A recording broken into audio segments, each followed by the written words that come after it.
샬롬, 유 선생의 구속사 천국열차, 유도순 목사님의 신구약 성경 파노라마를 낭독하는 시간입니다. 지금은 마태복음 파노라마 20장입니다. 인자가 온 것은 대속물로 주려함. 요절은 28절. 인자가 온 것은 섬김을 받으려 함이 아니라 도리어 섬기려 하고 자기 목숨을 많은 사람의 대속물로 주려 함이니라. 20장의 중심점은 인자가 온 것은 대속물로 주려 함이니라에 있습니다. 28절. 주님께서 갈릴리에서 떠나 요단강 건너 유대 지경에 이르신 것은 19장 1절 예루살렘으로 올라가시기 위해서입니다. 17절. 그리하여 21장 1절에서는 예루살렘에 가까이 와서 감람산 벳박에 이르렀을 때 하는 행보입니다. 왜 예루살렘으로 올라가시는가? 대속 제물이 되시기 위해서입니다. 그러므로 또 순한 예고를 하십니다. 18절에서 19절. 이는 벌써 세 번째입니다. 포도원 품꾼 비유는 첫째 단원 19장 27절에서 베드로가 우리가 모든 것을 버리고 주를 쫓아 싸우니 그런즉 우리가 무엇을 얻으리이까 한 질문에 대한 답변이라 할 수가 있습니다. 천국은 품꾼이 일을 하고 품값을 받듯 그렇게 주어지는 것이 아니라는 말씀입니다. 요한과 야고보의 어미가 두 아들을 좌우에 앉게 해달라고 둘째 단원 구한 것은 참으로 답답한 일입니다. 그런 중에서도 여리고의 소경이 다윗의 자손이요 하고 셋째 단원 주님을 알아보았다는 것은 주님을 기쁘시게 했을 것입니다. 이를 세 단원으로 나누어 상고하겠습니다. 첫째 단원 1절에서 16절 포도원 품꾼 비유. 둘째 단원 17절에서 28절 나의 잔을 마실 수 있느냐. 셋째 단원 29절에서 34절 다윗의 자손이여 불쌍히 여기소서. 첫째 단원 1절에서 16절 포도원 품꾼 비유. 천국은 마치 품꾼을 얻어 포도원에 들여보내려고 이른 아침에 나간 집주인과 같으니. 1절 18장에서는 천국은 그 종들과 회개하려 하던 어떤 임금과 같다 하셨습니다. 23절 22장에서는 천국은 마치 자기 아들을 위하여 혼인잔치를 베푼 어떤 임금과 같으니 하십니다. 2절 주님의 관심은 오로지 천국에 있습니다. 주님은 어떤 의도에서 천국을 포도원 품꾼에 비유하셨는가?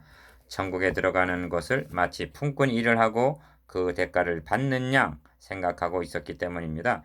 이것이 유대인들의 구원관이었던 것입니다. 당시 지도자들이 그렇게 가르쳤습니다. 그리하여 베드로도 모든 것을 버리고 주를 쫓아 싸우니 그런즉 우리가 무엇을 얻으리이까 하고 19장 27절 조건부적인 질문을 했던 것입니다. 이 주님은 이를 시정해 주시기 위해서 포도원 품꾼이의 비유를 말씀하시게 된 것입니다.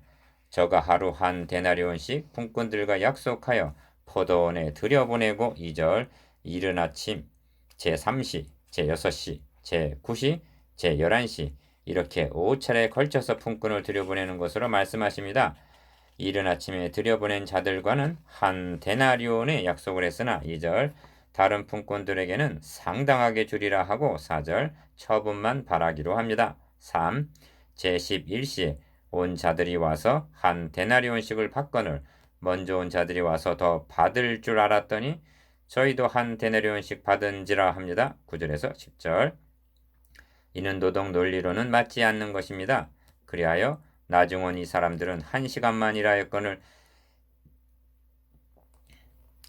저희를 종일수고와 더위를 견딘 우리와 같게 하였나이다 하고 12절 집주인을 원망했다는 것입니다. 11절 누가 말입니까? 먼저 온 품꾼들입니다. 세리와 죄인들이 주님과 한 상에서 먹는 것을 비난하던 바리새인들입니다. 여러의 아버지를 섬겨 명을 어김이 없거늘 내게는 염소 새끼라도 주어 나와 내 벗으로 즐기게 하신 일이 없더니. 누가복음 15장 29절 라고 한 마다들 곧 유대인들입니다. 또한 주님의 좌우편 자리를 탐하는 제자들입니다. 21절 그리고 바로 나 자신입니다. 포도원 품꾼 비유 1. 이 비유의 핵심은 내가 선함으로 너가 악하게 보느냐 하신 15절 하반절 하나님의 선하신 뜻에 있습니다. 그래서 주님은 내가 무슨 선한 일을 하여야 영생을 얻으리까 하고 묻는 청년에게 어찌하여 선한 일을 네게 묻느냐 선한 이는 오직 한 분이시니라 하고 말씀하셨던 것입니다. 19장 16절에서 17절 성경은 그 기쁘신 뜻대로 우리를 예정하사 예수 그리스도로 말미암아 자기 아들들이 되게 하셨다 하고 말씀합니다. 어찌하여 창세전에 그리스도 안에서 우리를 택하여 주셨단 말인가? 그것이 하나님의 기쁘신 뜻, 선하신 뜻이라는 말씀입니다.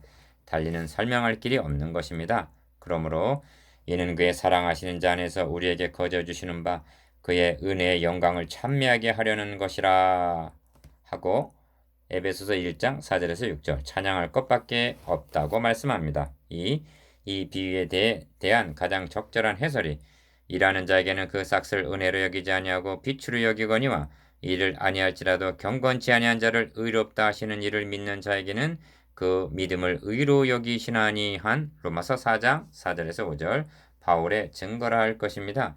이 사람은 일을 한 것이 없습니다. 게다가 경건치도 않다는 것입니다. 그런데 그의 믿음 하나를 보시고 의롭다고 여겨주신다는 것입니다. 이것이 복음이요 은혜입니다. 천국은 품꾼이 일하고 품삯을 받듯 하는 것이 아니라 이것이 너희에게서 나는 것이 아니요 하나님의 선물이라 말씀합니다. 에베소서 2장 8절 3. 베드로는 보소서 우리가 모든 것을 버리고 주를 쫓아싸오니 하고 말했습니다. 이 말 속에는 공로의식이 있습니다. 그리고 그런즉 우리가 무엇을 얻으리까 한 19장 27절 라고 한 말 속에는 보상 심리가 나타나 있습니다. 이런 공로의식, 보상 심리는 어느 시대나 그리고 누구에게나 있는 것입니다. 그 근원에는 첫째로 자신을 모르는, 즉 전적 타락, 전적 무능한 죄인임을 모르기 때문입니다. 그래서 저들은 계명을 다 지키었나이다 하고 말했던 것입니다. 둘째로 자신을 내세우고 자랑하려던 자기 중심성입니다. 죄란 하나님 중심에서 자기 중심이 되는 것을 뜻합니다. 성경은 너희로 할례받게 하려 하는 것은 너희의 육체로 자랑하려 함이니라 하고 말씀합니다. 갈라디아서 6장 13절 유대인들은 할례를 자랑했고 바울은 십자가를 자랑했습니다. 주님은 지금 이를 말씀하고 있는 것입니다. 4. 다시 강조합니다만 어찌하여 이러한 자기중심, 공로의식, 자랑이 용납되어서는 아니 되는가? 자기 목숨을 많은 사람의 대속물로 주려 함이니라 하신 28절 주님의 대속을 손상시키기 때문입니다. 하나님께서 자기 아들을 통해서 다 해주신 그리고 값없이 거저주시는 복음의 영광스러움을 희석시키는 결과를 낳게 되기 때문입니다. 이를 알았기에 바울은 그러나 우리가 이 권을 쓰지 아니하고 범사에 참는 것은 그리스도의 복음에 아무 장애가 없게 하려 함이로라 하고 말씀합니다.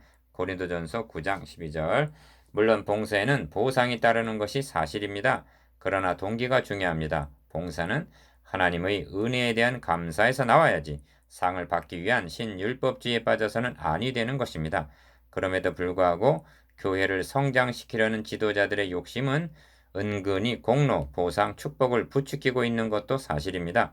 예배당 건물도 필요하고 교회 성장도 중요합니다. 그러나 그리스도의 복음에 장애를 주면서까지 추구할 만큼 중요한 것은 아무것도 없습니다. 5. 그러므로 이와 같이 나중된 자로서 먼저 되고 먼저 된 자로서 나중되리라 하시는 16절 말씀을 명심해야만 합니다.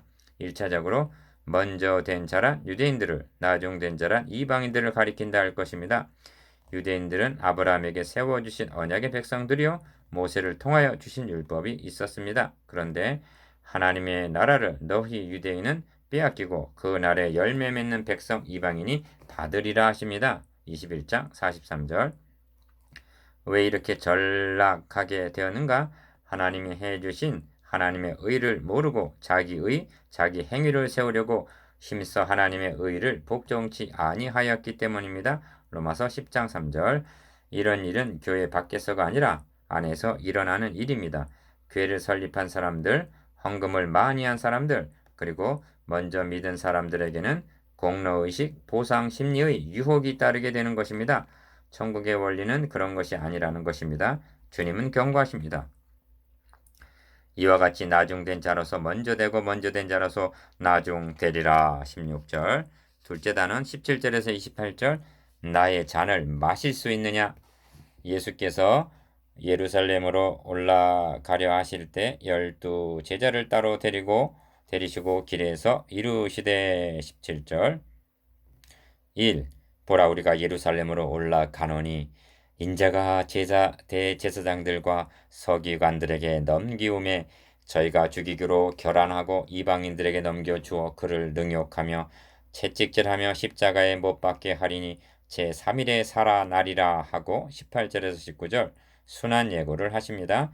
이는 암시적으로 하신 것 외에 세 번째 예고입니다. 그리고 1차나 16장 21절, 2차 때에는 17장 23절 언급하시지 않았던 십자가에 못 박게 하리니 하고 십자가를 언급하십니다. 이렇게 하시면 십자가를 지실 날이 가까이 왔기 때문입니다. 이 그때 하고 20절 상반절 문제가 발생합니다. 세베대 아들의 어미가 그 아들들을 데리고 예수께 와서 절하며 무엇을 구하니 합니다. 21절 하반절 구한 바가 무엇인가? 주의 나라에서 하나는 주의 우편에 하나는 주의 좌편에 앉게 명하소서. 21절 즉 좌우 정승으로 임명해 달라는 것입니다. 주의 나라가 이런 나라인 줄로 알고 있단 말인가? 이에 대한 주님의 반응은 첫째로 나의 마시려는 잔을 너희가 마실 수 있느냐 하십니다. 22절 이는 그와 함께 영광을 받기 위해서는 고난도 함께 받아야 될 것을 가리킵니다. 로마서 8장 17절 이는 불변의 진리입니다. 3.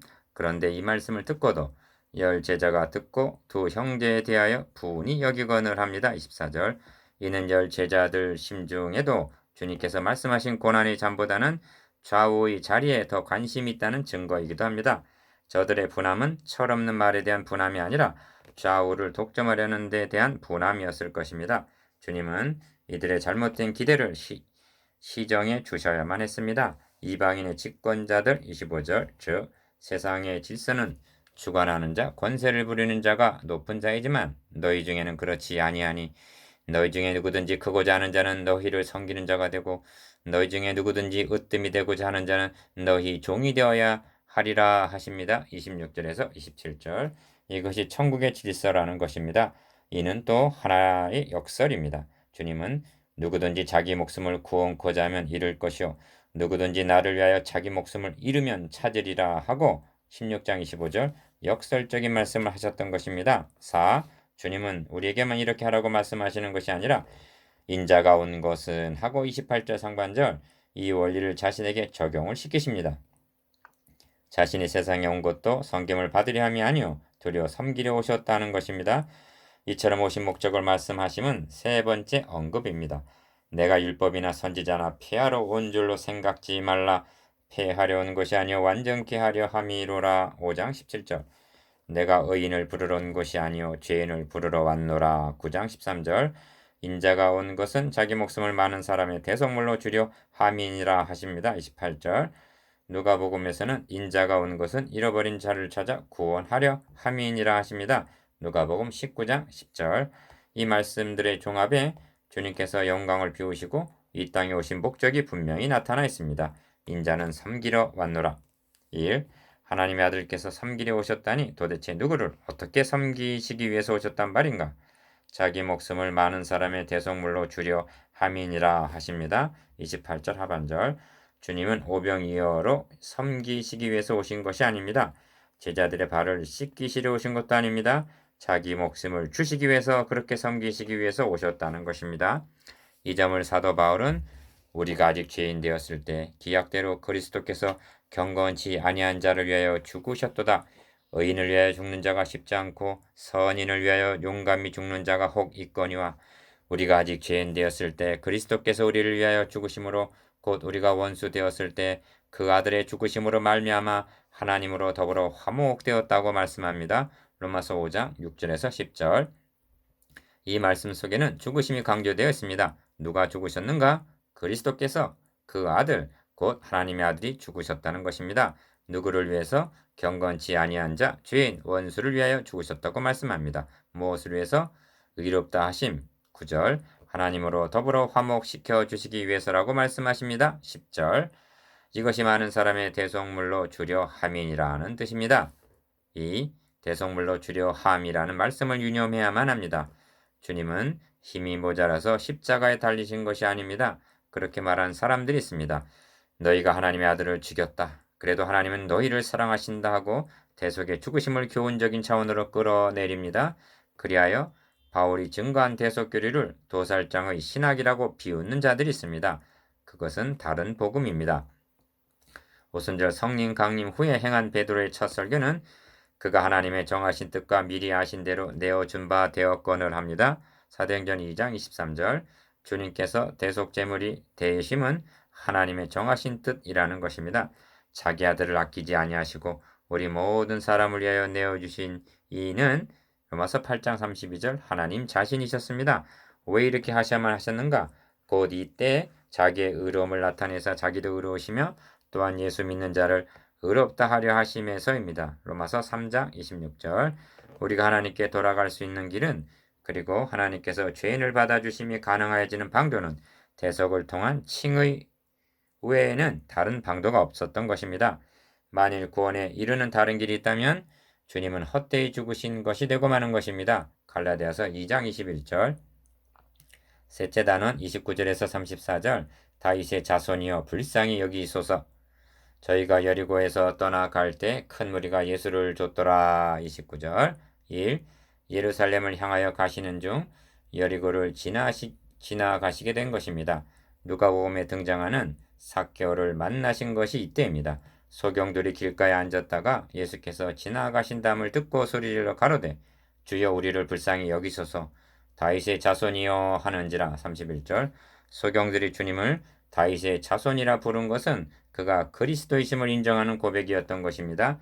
22장 42절 2. 우리가 꾸짖어 잠잠하라 하되 더욱 소리질러 가로되 주여 우리를 불쌍히 여기소서 다윗의 자손이여 하는지라. 31절 어찌하여 저들은 더욱 소리를 질렀을까요? 기회를 놓치지 않기 위해서입니다. 주님은 이 길을 다시는 지나가시지 않으실 것입니다. 성경은 말씀합니다. 너희는 여호와를 만날 만한 때 찾으라. 가까이 계실 때 그를 부르라. 이사야 55장 6절 3. 예수께서 머물러 서서 저희를 불러 가라사대 너에게 무엇을 하여 주기를 원하느냐 하십니다. 32절에서 33절 여기 절묘한 대칭이 등장합니다. 주님은 세베대의 두 아들에게도 무엇을 원하느냐 하고 물으셨습니다. 21절 그리고 너희 구하는 것을 너희가 알지 못하는도다 하셨습니다. 그렇다면 눈이 먼 소경들은 주님이 누구인가를 알고 바로 구하고 있는데 눈을 뜬 제자들은 알지 못하고 잘못 구한 것이 되고 맙니다. 알지 못한 것은 두 제자만이 아니라 분이 여긴 10 제자들도 마찬가지입니다. 너희 구하는 것을 너희가 알지 못하는도다. 이처럼 알지 못하고 잘못 구함은 오늘날이 더욱 많다 하겠습니다. 4.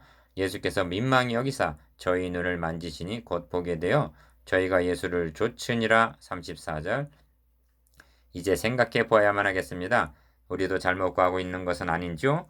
형제의 은밀한 속에는 종일 수고와 더위를 견딘 우리라는 공로의식, 보상 심리가 우리의 은밀한 속에는 종일 수고와 더위를 견딘 우리라는 공로의식, 보상 심리가 도사리고 있는 것은 아닌지요? 주님은 말씀하십니다.